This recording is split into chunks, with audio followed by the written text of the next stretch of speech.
بہت زمانہ پہلے کی بات ہے، ایک دور دراز سلطنت تھی جس کا نام نورستان تھا۔ اس سلطنت کے بیچوں بیچ ایک شاندار محل تھا جس کے بلند سفید مینار سورج کی روشنی میں چمکتے تھے۔ اسی محل میں شہزادی زہرہ رہتی تھی۔ زہرہ صرف خوبصورت ہی نہیں تھی بلکہ بہت ذہین اور جستجو کرنے والی لڑکی تھی۔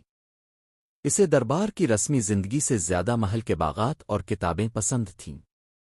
محل کے پیچھے ایک بڑا سا باغ تھا جسے نیلا باغ کہا جاتا تھا، کیونکہ وہاں کے پھول ہلکے نیلے اور جامنی رنگ کے ہوتے تھے، جیسے آسمان زمین پر اتر آیا ہو۔ کہا جاتا تھا کہ اس باغ کے آخری کونے میں ایک پرانا درخت ہے جس کے بارے میں کسی کو زیادہ کچھ معلوم نہیں تھا۔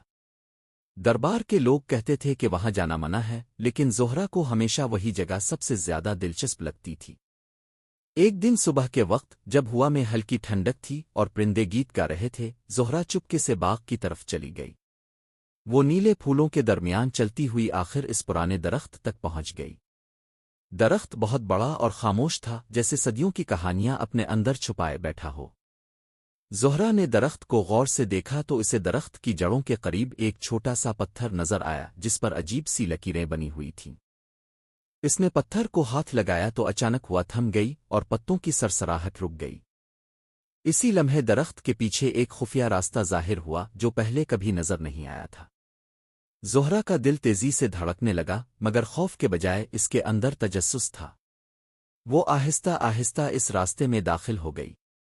راستہ نیچے کی طرف ایک خوبصورت سرنگ میں جا رہا تھا جہاں دیواروں پر چمکتے ہوئے نیلے پتھر جڑے ہوئے تھے۔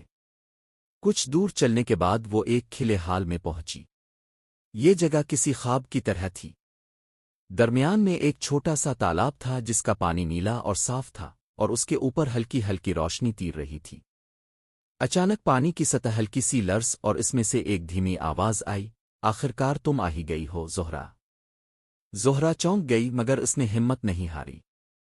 اس نے پوچھا، تم کون ہو؟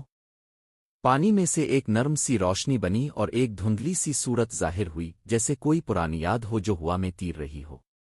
میں اس باغ کی حفاظت کرنے والی روشنی ہوں، آواز نے کہا۔ یہ جگہ صرف اس شخص کو دکھائی دیتی ہے جو سچ میں دنیا کو سمجھنے کی خواہش رکھتا ہو، نہ کہ صرف اسے دیکھنے کی۔ زہرہ خاموش ہو گئی۔